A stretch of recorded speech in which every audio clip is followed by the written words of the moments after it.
How to talk about your data and about your technical work without sounding too technical. In other words, how to explain the impact of your work in a way everyone, even non-technical people, even people who are not from your specific background, actually understand what your work is about.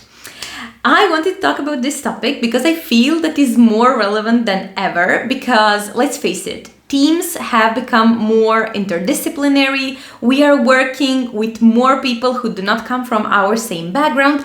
And honestly, it's really hard to stand out in those big, messy teams with many projects going on and with many sub-projects going on in one project. So at some point, if you want to stand out, people have to understand what your work is really about and what's your impact in the entire pipeline of the project.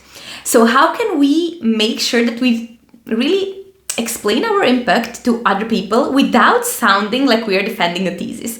And this is a quote from a client of mine who said, like, how can I explain my work to people who do not get my work without sounding like I'm defending my thesis? And I found it so funny, and I said, okay, this definitely has to be a video. So I want to start by explaining what is it that people generally do when they work in teams that do not share the same expertise and why it doesn't work.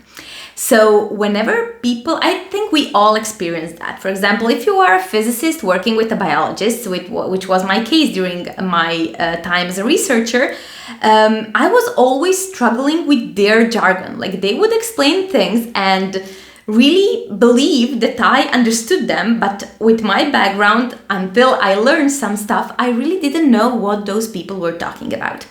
And we were from the similar background, right? We were all doing science, so at least we had this common thing.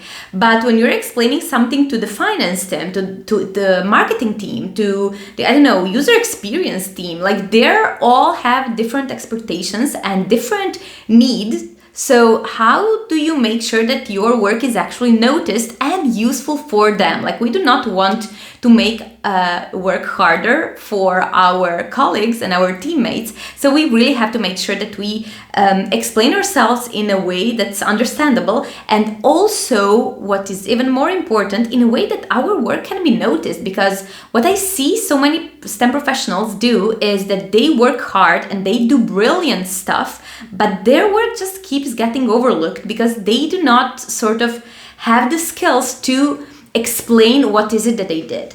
And let's face it, as STEM professionals, our work is very abstract more often than not, right? We are working on these super vague stuff, which one would say like algorithms or protocols or optimization, those big jargonic words that do not really resonate with the majority of the team. So how can we change that? What to do instead? So one great strategy that I teach my clients also is explain your work in a way that matters to them. So let's say that you're in a meeting and you have to explain your part of the project, and there is another team that's coming after, right? So this is the typical pipeline, someone is doing something like developing a product, and then there is another team who's going to sell it, and another team who's going to, do something else. So how can we make sure that our work is visible inside this entire huge pipeline?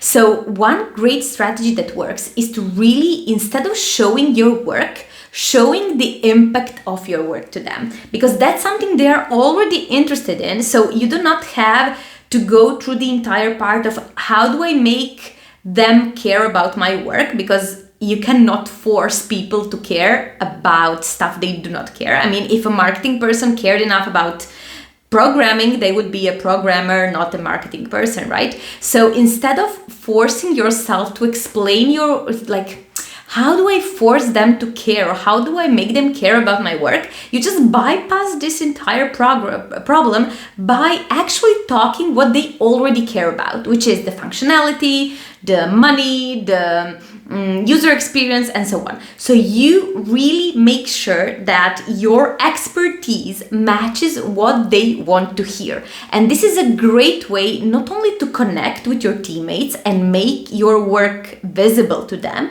but also to make your work to make everyone aware of what is it that you do. Because of course, as I said, as STEM professionals, our work is really, really vague. Like, people often come to us and say, okay, you are a programmer, you're a developer, a scientist, but what is it that you actually do? And that's a question that it haunts many of my clients, and it was also a problem for me until I understood that the point of explaining your work is to really explain the impact of your work to the person per se. Like, if you are talking to a marketing person, you should explain how your work impacts their work and their specific thing that they're working on. And that way you sort of solve this entire equation without having to force them to care about something they objectively do not care. Good things to talk about are always time, money. Like, how does this solution make money for the company? How does it save time for the company? How does it save money for the company? So those topics are of general interest in general. Of course, you can go even more specific if you have some specific topic in mind that you know that they care about. But those topics are something great to start off if you're really confused and you don't know where to even start from.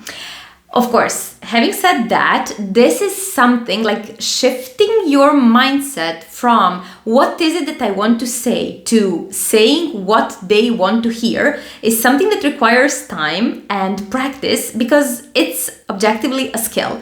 Talking in terms and speaking in terms of impact instead in terms of problem and solution, like this if-then mindset that I often call it when I discuss with my clients. Switching from that if-then to impact is something that requires some practice, some skill. But when you achieve that and when you're able to really switch from that mindset to this objective specific, impact specific paradigm, you are going to see instant changes in your career, in how people treat you. Not personally, but how people perceive you as an expert, right? Because they will start to feel safe in your environment. Like, okay, this person is safe to talk to about those things because I can understand them and I know they can understand me. And this is something totally worth learning, because it saves you so much time. Like, those staring at that blank slide, like, what is it that I'm supposed to say? You are going to be able to instantly say that without losing time and without stressing over stuff that that you'd have zero control over, which is what people care about. So this is exactly what I teach in my coaching program, and I want to invite you to join my coaching program if this is a topic that you feel you're struggling with. So if you're struggling with your communication skills, you are the brilliant expert, but also always somewhere in the background, you're not really being recognized as the expert as you are, chances are it's probably your communication skills that need some polishing and some working. So if you're interested in something like that, I will leave a link down below where you can schedule a completely free discovery call with me, where we can discuss about those specific topics, like your struggles, your challenges right now in your STEM career when it comes to communication, and of course, see if we are a good fit to work together. Thank you so much for watching this video, and see you soon in another video. Bye bye.